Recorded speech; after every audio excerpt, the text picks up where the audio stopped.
México celebra hoy un hito sin precedentes. Tras la presentación oficial por parte de la presidenta Claudia Sheinbaum, hoy inicia formalmente la producción masiva del primer auto eléctrico orgullosamente mexicano. En tan solo unos meses, este vehículo dejará las fábricas para salir a la venta y recorrer nuestras calles. Millones de mexicanos esperan con ansias tener en sus manos el volante de este nuevo auto. ¿La razón? Es económico, accesible, compacto y perfecto para las tareas del día a día. Su diseño único lo hace ideal para cualquier estacionamiento y su sistema eléctrico de alto rendimiento representa un verdadero alivio para el bolsillo de las familias trabajadoras. Soberanía versus saqueo. Ningún gobierno anterior tuvo el valor de impulsar un proyecto tecnológico de esta magnitud. Las administraciones pasadas solo buscaban la ocasión para saquear a la nación y vender nuestras riquezas al extranjero. Un nuevo rumbo. Hoy demostramos que las cosas están cambiando de verdad y están cambiando para el bien del pueblo. Este avance imparable ha puesto a temblar a quienes llevaban años enriqueciéndose a costa de la necesidad de la gente. No es ninguna sorpresa que empresarios como el señor Salinas Pliego pongan el grito en el cielo al ver a México incursionar en la producción de vehículos dignos y ahorradores. Él sabe perfectamente que esta nueva opción nacional desplazará a las motocicletas que vende en sus tiendas Electra, vehículos que se anuncian con la trampa de los pagos chiquitos, pero que al final de muchos años de deuda le terminan costando carísimo a los mexicanos. Que quede claro ante el mundo, México avanza a toda marcha. La producción masiva de estos autos compactos no solo es un triunfo de la ingeniería nacional, sino un golpe de impacto positivo que transformará nuestro mercado. El futuro es eléctrico, es accesible y está hecho en México.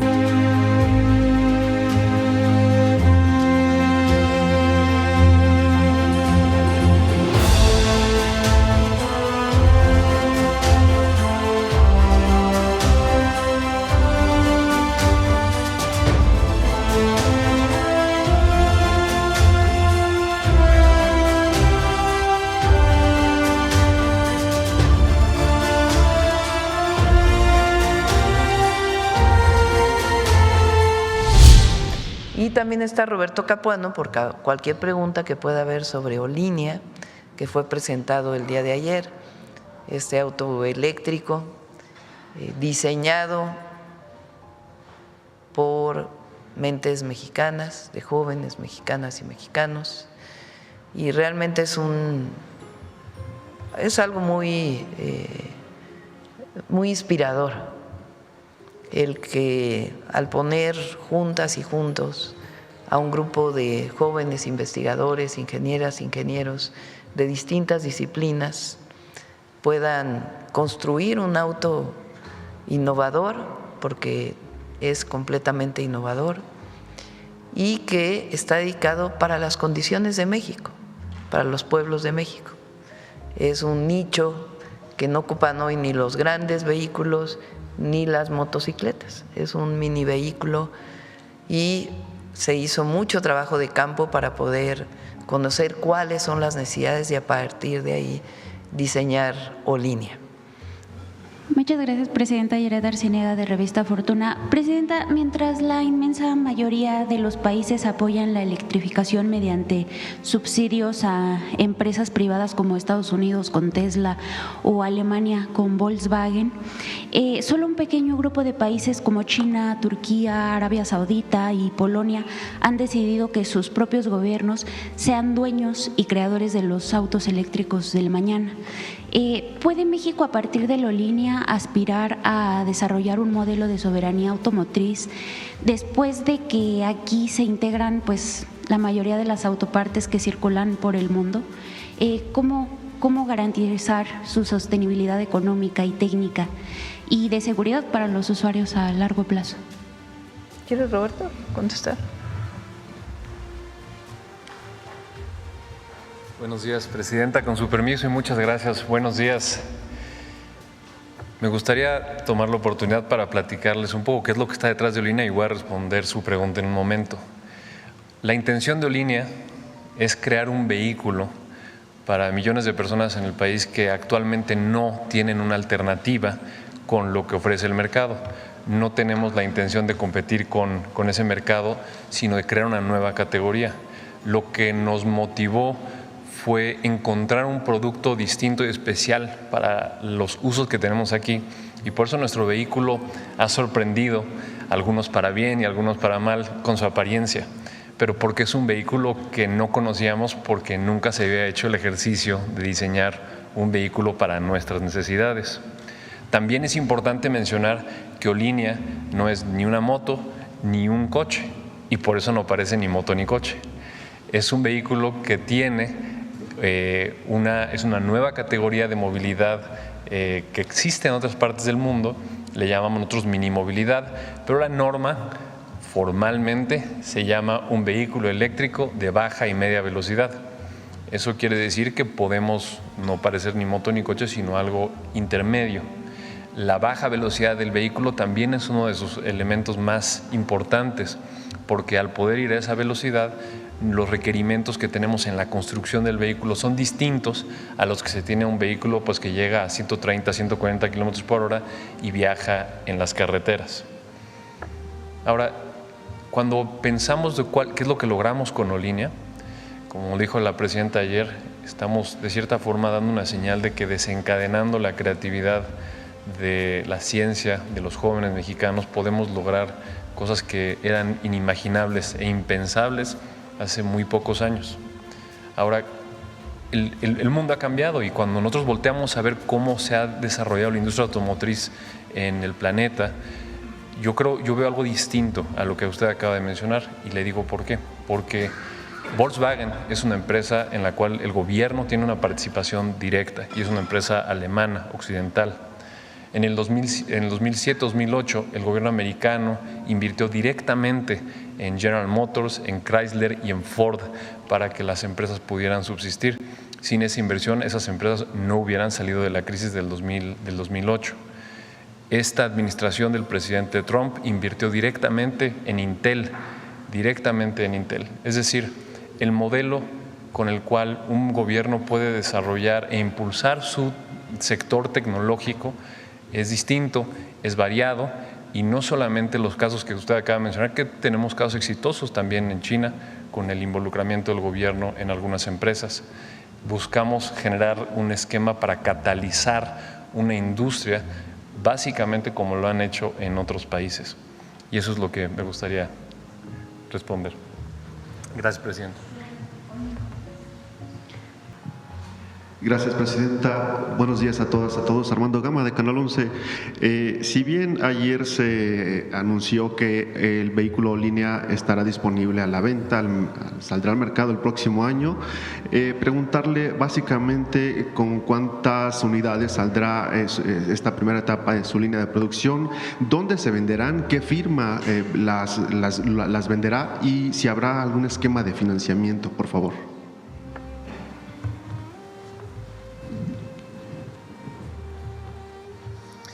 Muchas gracias. Ayer lo que hicimos fue anunciar la introducción de nuestro nuevo prototipo, y ayer comenté que íbamos a dar algunos avances conforme los vamos construyendo. Lo que sigue para Olinia es construir su plataforma industrial, que es la fabricación, por un lado, que es muy importante, y esa fabricación la estamos diseñando con una capacidad de 50,000 unidades al año, empezando con un proceso que va a ir escalando la producción. Digamos que el primer año podemos esperar que en los 6 meses de producción que esperamos tener en el 2027 estemos produciendo alrededor de 10,000 unidades, y de esa forma ir creciendo a lo largo de 3 años a 50,000. La primera es la fabricación, y luego viene también la comercialización y el servicio, que es parte de lo que estamos construyendo. Ayer mencioné que estamos construyendo Olinia como una empresa de participación mixta, como acaba de decir la presidenta. De hecho, nuestro modelo se parece mucho al de la Comisión Federal. Nuestro marco normativo es un poco distinto, pero en esencia es lo mismo. Utilizamos las capacidades del gobierno, una parte de los recursos del gobierno y recursos privados para generar una fórmula ganadora. Para nosotros esa fórmula ganadora implica trabajar con un socio o socios industriales con los que podamos no solo fabricar, sino también promover comercialmente y particularmente el servicio postventa, que es clave. Lo platicaba con el procurador Iván Escalante hace un momento. Lo más importante que tenemos que nosotros asegurarnos es no más que el vehículo salga de la línea, sino que cuando salga tenga un gran esquema de servicio postventa. Todo eso lo estamos construyendo y lo vamos a ir anunciando conforme vamos avanzando. Y digamos ya tenemos los detalles suficientemente listos para comunicarlos al público, pero asegurarles que estamos trabajando sobre todos esos asuntos y que en su momento los vamos a comunicar. Muchas gracias. Gracias. Buen día, Presidenta. Manuel Pedrero, de los Reporteros MX. Gracias, Presidenta. Mi última pregunta. El día de ayer, con la presentación de la autolínea, ya lo decía el director, hubo reacciones para bien y para mal. Hubo una en particular que le causó mucha cólera, en concreto al señor Salinas Pliego, que en una perotata de Twitter menciona que, pues básicamente, es mejor comprar una de sus motos en una de sus tiendas que el carro línea. Hay precedentes de por qué le tiene tanto miedo el señor Salinas Pliego a que el Estado mexicano pues incursione también en las empresas paraestatales. Ellos que aman tanto la mano invisible del mercado y la libre competencia no se someten a ella. Y claro, hay casos, bueno, ya lo decía Iván Escalante con Finabiem, bueno, el tema de las remesas siempre ha sido un lucro para ellos, Banco Azteca contra el Banco del Bienestar, y ahora justamente con el proyecto de Olínea, Presidenta, pues sí genera pues escozor dentro de justamente Grupo Salinas, que el Estado mexicano sigue incursionando en empresas preestatales y en proyectos para las y los mexicanos. No sé si tenga alguna opinión al respecto.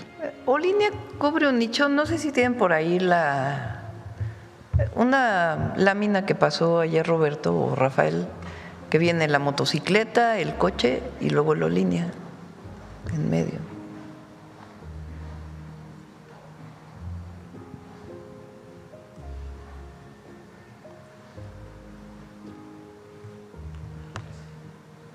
Ese es el nicho de Olínea. Es decir, no es ni una moto, ni un carro compacto de los que se conocen, sino es un vehículo especial diseñado para las calles de las ciudades y los pueblos en México. Tuvo su trabajo de campo. Entonces, ese es el nicho de Olínea al que se buscó y que va a tener mucho éxito. Y estamos buscando socios, porque la idea es que no solo sea una producción estatal completamente, sino también una producción mixta que nos permita también tener mucho mayor promoción. El caso de Salinas Pliego, lo que digamos va a ser en contra, lo que digamos. Lo que es interesante, ahí se los dejo para todos los periodistas, reporteros, es qué pasa cuando una persona no puede pagar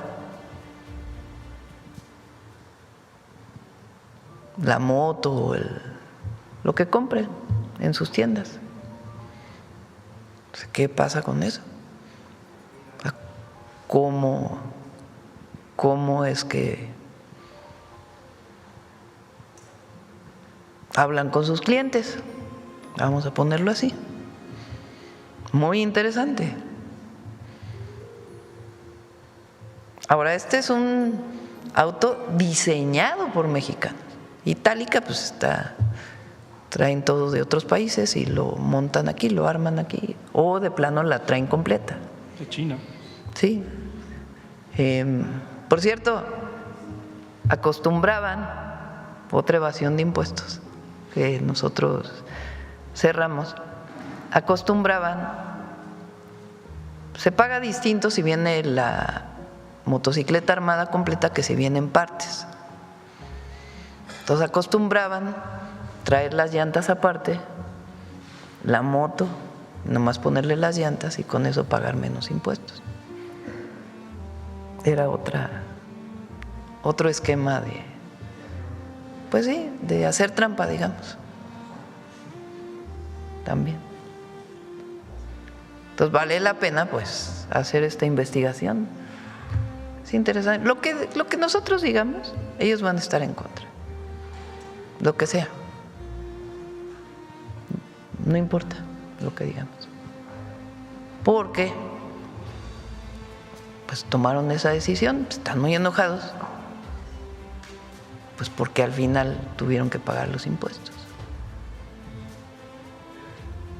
La verdad. Y luego dicen que hay censura. Ya vamos a ir con el, poco a poquito, con el derecho de réplica. Todas las mentiras, mentiras, mentiras.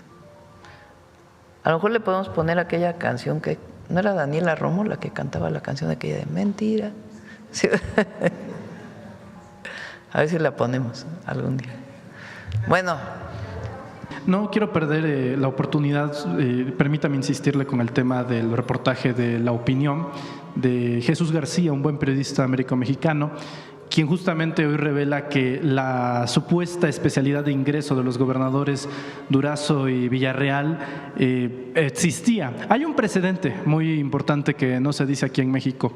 Después del discurso que usted da el domingo sobre la defensa de la soberanía nacional, pues el medio que da la primicia o la nota son Los Angeles Times. No se dice que Los Angeles Times le pertenece al empresario chino-sudafricano Patrick Song. Patrick Song, entre otras cosas, después de adquirir el diario, pues la línea fue abiertamente trumpista y republicana. En el 24, el consejo editorial de Los Angeles Times pues fue frenado por este hombre para no darle cobertura a Kamala Harris y hacer editoriales halagadoras al presidente Trump, y después de eso ha habido una relación estrecha con la Casa Blanca. En síntesis, se ha convertido en el diario de las filtraciones del gobierno del presidente Trump y de la Casa Blanca, justamente para meter presión en asuntos geopolíticos también.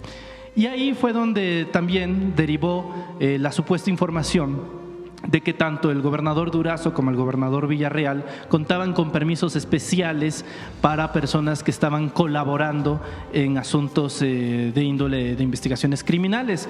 Bueno, Jesús García, que entre otras cosas fue posiblemente el más fidedigno periodista que cubrió el caso de Genaro García Luna durante la corte de Brooklyn, Nueva York, durante 2023, es ahora quien afirma que esta información es totalmente apócrifa. Entonces, con base en eso, Presidenta, pues hay intereses superiores dentro de los asuntos domésticos de Estados Unidos, por lo menos en el manejo de la información, y que, por ejemplo, esta data no se menciona en los noticieros mexicanos, Presidenta. Primero, yo no diría el gobierno del presidente Trump. Es mi punto de vista. Todos podemos tener un punto de vista. Yo sí creo que son algunos y sectores. No creo que sea algo único. Hay sectores ahí de ultraderecha que son los que están buscando que no haya buena relación entre México, el gobierno de México y el gobierno de Estados Unidos. Esa es mi opinión y tengo información para poder opinar de esta manera. Y además creo que así es. Entonces eso es lo primero. Ahora, es cierto que hay varios medios de comunicación de Estados Unidos que se han dedicado a criticar al gobierno de México, desde el presidente López Obrador y también a nosotros. No solo es Los Angeles Times, también es el New York Times, cuando hace reportajes de cocinas de fentanilo en una cocina donde es imposible que se esté fabricando fentanilo, o algunas otras que salieron recientemente. Y muchas tienen el objetivo, eso de construir una narrativa de que el gobierno de Estados Unidos está persiguiendo a gobernadores. Entonces, qué bueno que salió esta información, que dice que una de las instituciones del gobierno de Estados Unidos, no sé cuál es, dice que no existe tal permiso para estos dos gobernadores. Ahora, yo creo que esto va a seguir, estas noticias falsas o estos intentos porque no haya una buena relación por parte de la ultraderecha de Estados Unidos que se junta con la ultraderecha de México, sectores de la ultraderecha de Estados Unidos que se juntan con sectores de la ultraderecha de México. Yo creo que esto va a seguir y hay que estar muy atentos. ¿Por qué? Porque lo quieren utilizar para su elección de noviembre de este año y también quieren afectar al gobierno de México con vistas también a la elección del 2027. Nada más que en México la situación es muy distinta a la de otros países. Aquí el gobierno tiene mucha fuerza con la gente. La fuerza nos la da la comunicación permanente, la verdad, lo que decimos siempre, y no la da también lo que representa el gobierno de México para la gente. Miren, hubo algo que me sacó las lágrimas este fin de semana. Viene en el primer videíto que subió Paulina a mi red en el último evento en Veracruz. El primerito de un señor que se acercó. Hasta le dije, vuélvamelo a decir.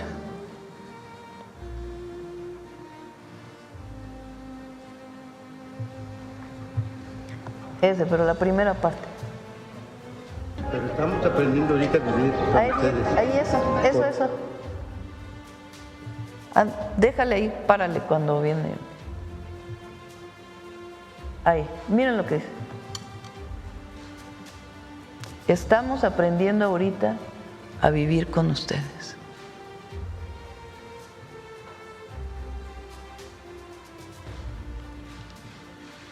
¿Qué hay más poderoso que eso? Nada. Es de verdad, a mí me salieron las lágrimas. Estamos aprendiendo a vivir. No puede haber más unión entre un gobierno y su pueblo que lo que existe en México. Digo, puede haber otros países, no quiero sonar petulante ni mucho menos, pero es una hermandad, es algo muy poderoso.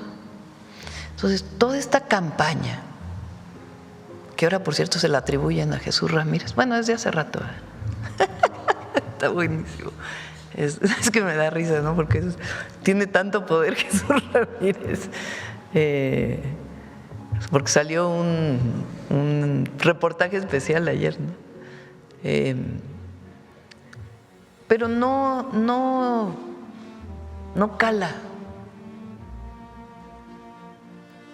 Imagínense, ahora el PAN va y le pone una denuncia a López Obrador en la Corte Internacional por sus vínculos con el narcotráfico. Así de… No se puede ser más hipócrita. A lo mejor quieren expiar sus culpas, no sé. Mejor que recen unos cuantos. Pues sí. O sea, ¿cómo es posible? Es que ¿quién les cree? ¿Quién les cree? ¿Quién les cree? Nadie. Entonces, esto que sale en Los Angeles Times, pues tiene que ver con eso, con grupos que filtran noticias falsas, buscando a ver si son verdaderas, porque también presionando también a sectores de allá para ver si… Por eso, repito nuevamente, es momento de defensa de la soberanía. Es decir, en México decidimos los mexicanos. Tenemos buena relación de coordinación, de colaboración, de trabajo. Acaba de estar el secretario de Marina en Estados Unidos. Tuvo una reunión con la Guardia Costera y la Marina de Estados Unidos. Una reunión muy cordial. de coordinación, de colaboración, en el marco del entendimiento que tenemos con ellos, sin nada en particular, sino de seguimiento. Le agradecieron a la Marina de México el trabajo que está haciendo en los mares mexicanos, en fin. Por eso digo, son sectores que se juntan con los de México, la ultraderecha mexicana, que lo que quieren es afectar la relación binacional. Y nosotros tampoco tenemos por qué caer en esas provocaciones. Pero sí llamando la atención de todas y todos los mexicanos de que en México decidimos los mexicanos. Gracias, Presidenta. Usted dice son sectores de ultraderecha de Estados Unidos que se juntan con los sectores de ultraderecha de México. Bueno, eso sucedió el sábado en la Hacienda de los Morales, en donde, pues en un evento, en una cena gestionada, por cierto, por la embajada estadounidense, en donde por cierto, se confirmó que iba a estar el embajador Ron Johnson, al final les canceló de última hora. Y en este cónclave, pues es interesante las personalidades de la clase política y la clase mediática que se dan cita a este evento. Obviamente los dirigentes partidistas de oposición, Alejandro Moreno Cárdenas, Jorge Romero Herrera, todos los esperables, pero hay elementos ahí que no solamente representan un partido político, sino también por la investidura y el cargo a los mexicanos. Tal es el caso de Kenia López Rabadán, que es diputada presidenta de la mesa directiva de la Cámara de Diputados. No va como panista, va como representante de las y los mexicanos. Y yo desconozco si los mexicanos estén de acuerdo con que la diputada presidenta se presente a eventos de corte pues ultraderechosos y obviamente con tintes intervencionistas. Obviamente toda la plana de subordinados de Ricardo Salinas Pliego en conjunto con toda la plana mediática y senadores del PRI y del PAN. El hecho de que estos personajes se iban a dar cita con el embajador Ron Johnson pues da de qué hablar y de qué pensar, Presidenta. No sé si tengo una opinión al respecto. Sí, no fue organizada la cena por la Embajada de Estados Unidos. Es una organización copatrocinada también con Larry Rubin, pero invitado. No fue patrocinada por la embajada, fue patrocinada por privados. Y con Grupo Salinas. O sea, se llama American Chamber. O sea, fue promovida por la American Chamber y ellos invitaron al embajador incluso invitaron a muchos del gobierno de México. Nada más que aquí pues decidieron que no iban a asistir. Entonces nada más fueron pues los representantes del PAN y del PRI. No sé si estaba MC, no sé, pero fue el PRIAN ahí por eso digo, son sectores que se juntan con el objetivo de afectar al gobierno y la relación bilateral. En efecto, hay que ver pues qué hacía cada uno de ellos ahí, ¿verdad? O sea, ¿cuál es el interés? ¿Quién nos invitó? ¿Por qué fue? Pero sí es importante aclarar, porque no fue patrocinada, es más, estamos American Society, o sea, ya ni siquiera la American Chamber, la American Society. Entonces es una organización que invita al embajador. Ahora hay que ver quién pagó la cena. Eso sería muy interesante. Grupo Salinas. Bueno. Grupo Salinas. Ahí está. Entonces, ya ven cómo se atan los cabos.